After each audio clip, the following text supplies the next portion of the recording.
Welcome. Today we're going to look at the chart for Little Richard, who passed away recently. He's a singer-songwriter, born December 5th, 1932, in Macon, Georgia. Famous for songs such as Tutti Frutti and many other songs. Shake, Rattle, and Roll.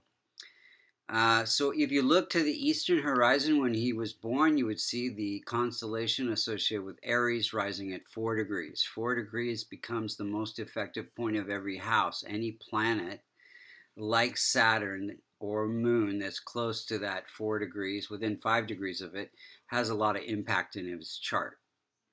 So first we're going to look at the how the planets are operating. Then we'll look at when the planets were operating, because not everything happens all at once.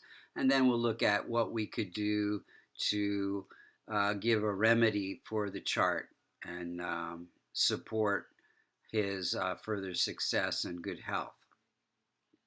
Now, we give precedence to multicona signs. So there are 12 signs and 12 houses. And some planets rule 2 signs.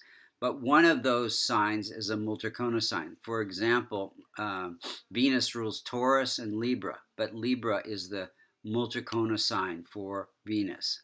So wherever we see the multicona signs, which are 1, 4, 5, 6, 7, 9, and 11, those are what we came here to work on in this lifetime. So each house is related to some aspect of our life. So he came to work on his longevity, his health, his identity, mostly his identity. He came to work on his happiness through home life. He came to work on his creativity, children, and investments, and his entertainment skills. He came to work on his health, conflicts, fire, theft, and cheating. Came to work on partnerships. Came to work on ninth house, which is good fortune, religion, government, father. He came to work on income and friendships. And so those are the main things that he's working on in this life. So let's see, again, first how the planets are operating, and then we'll look at when they're operating. So whenever there's a multicona sign in the Dusthana or challenging houses, 6th, 8th, or 12th houses, that sign is ruled by a planet, and that planet becomes challenging because it's ruling a challenging house. So in an Aries chart, Mercury becomes challenging or functionally malefic, as well as Rahu and Ketu for every sign. So now let's look at the planets themselves. Sun is at 20 degrees. It rules the house of entertainment, creativity, and children. And so it's afflicted by Ketu and Rahu. Wait a minute. So wait a second. It's 1, 2, 3, 4, 7, 8, 9, 10. No, it's not afflicted, but it's afflicted by Mercury. So Mercury and Ketu are together here. So it's ruling this house, and it's placed in the 8th house. So 8th house is death-like experiences, drama, transformations, and long-term illness. And it's afflicting Sun. Sun is his vitality, and his, how people see him, his soul. So that gives not good support from father. Father realized he had talent at a young age, but his dad caught him putting on his mother's makeup, and he kicked him out of the house. So he didn't get good support there. His father was a minister or a deacon, but also ran a bar and bootleg liquor. Now, Sun represents children because it's here in this eighth house afflicted by Mercury. That means that there would be a limited number of children or no children at all. So I think he had one adopted son. Moon is at 1 degree. So any planet that's less than 5 degrees is said to be in young age, and any planet more than 25 degrees is said to be in old age. And people who are very young or very old can't protect or promote their own significations. So Moon is ruling this Cancer, ruled by Moon, is this house. The fourth house is mother, the lack of support from mother. Had pretty big family, so I didn't get good support from mother. And this is a house of happiness. And Moon is placed in the 12th house. This 12th house has to do with addictions, sleep issues, sexual issues, and identity issues. So a lot of actors, a lot of performers don't feel confident about themselves. He was made fun of at an early age because one leg was longer than the other, and he was very skinny and sort of effeminate. So then they put on different persona, or for an actor they would pick different roles to escape who they really are.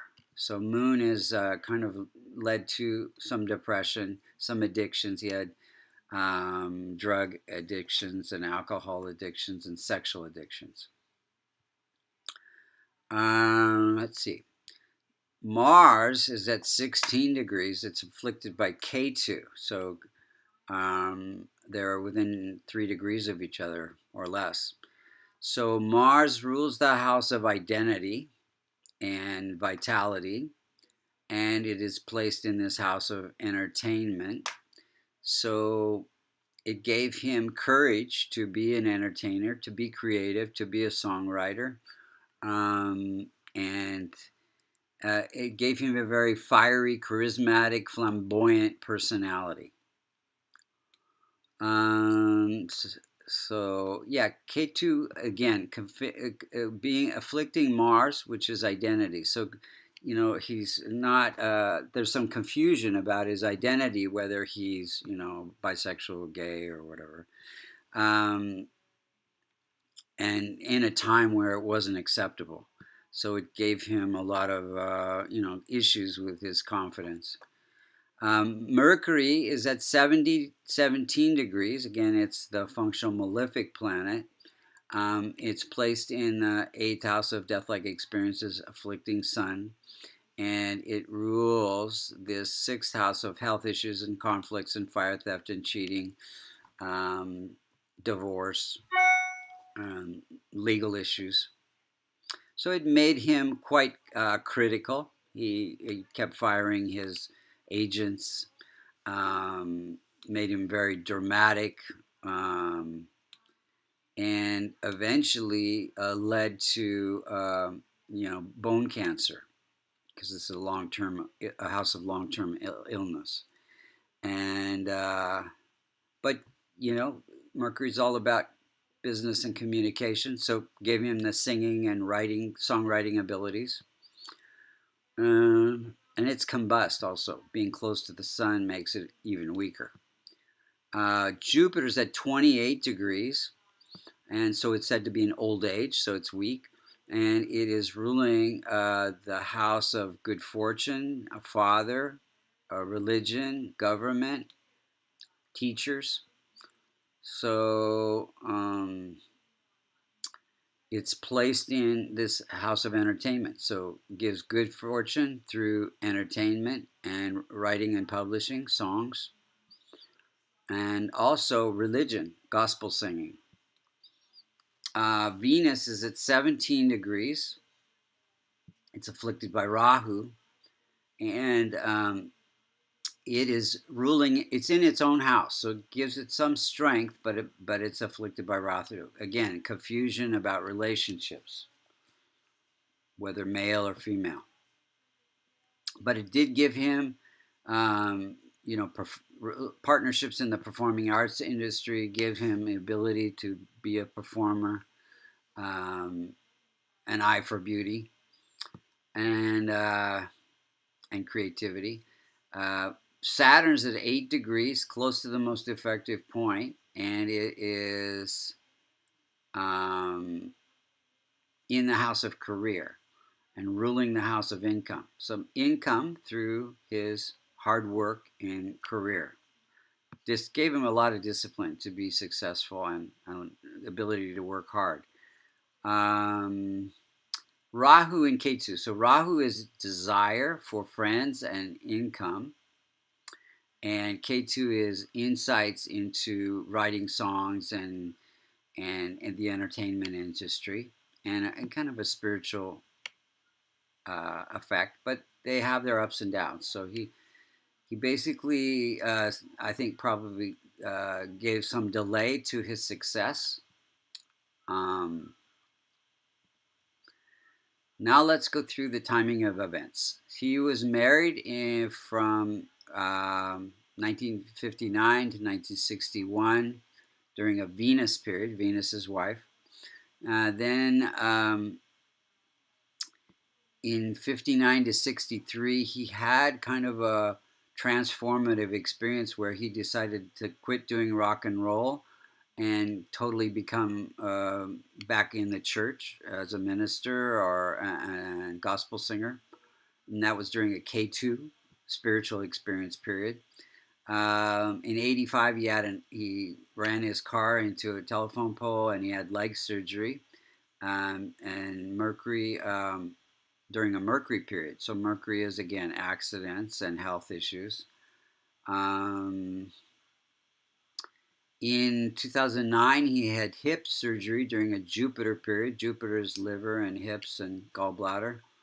And then in 2013, he had a heart attack during a Sun period. Sun represents heart. It's in the house of death-like experiences. In May 9th of 2020, he died of bone cancer. So we'll look at the transit chart for that time period.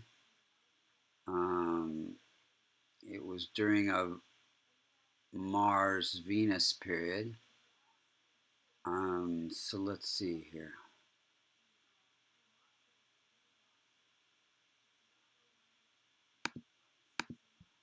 So this round circular chart is very useful.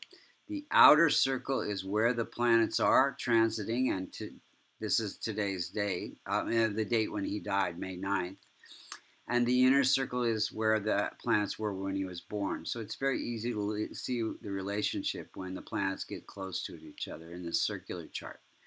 So if you look at the day he died, you would see that K2, which is at 5 degrees, very close to the most effective point, afflicting the first house of longevity, 1, 2, 3, 4, 5. And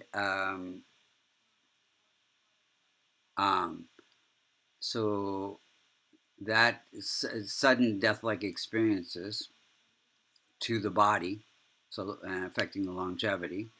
And then also Rahu, 1, 2, 3, 4, 5, 6, 7, 8, 9, afflicting Mars, bones and blood, cancer. Rahu is cancer, affecting the bones, and inflammation. So that, and then Moon is in the house of death-like experiences. So those are the points for his chart. Now, what could we do to remedy this chart? So we would want to transform the malefics, the challenging planets. We don't want to strengthen them. So for Mercury, it would be helping children and listening to chants, which he probably did, the religious chants, but also Vishnu chants would be helpful. And then you would want to transform K2 by helping spiritual organizations, which I think he did. And then also listening to chants, which he did, but Ganesh chants would be good.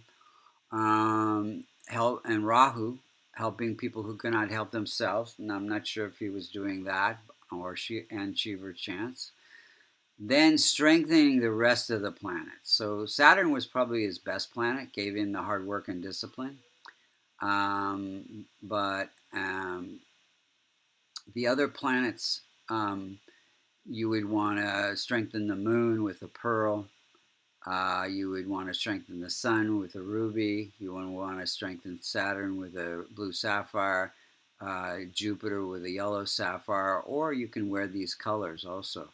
So orange for sun, dark blue for Saturn, white for moon, yellow for Jupiter, and white and diamonds for Venus. Or you could wear a kavash, which is a locket that contains the Devata yantras for all of these planets. Much more economical, efficient way to strengthen your planets, your benefic planets. So those are the main points of the chart. Thank you for tuning in. My name is Michael Mastro, and this is Transformational Vedic Astrology. If you would like to get a reading, you can go to www.vastucreations.com. Or if you would like to learn Transformation Vedic Astrology, you see it's very accurate and simple to learn. You can go to American Institute of Vastu, and you can also get certified as a Transformational Vedic Astrology. Thank you so much for listening.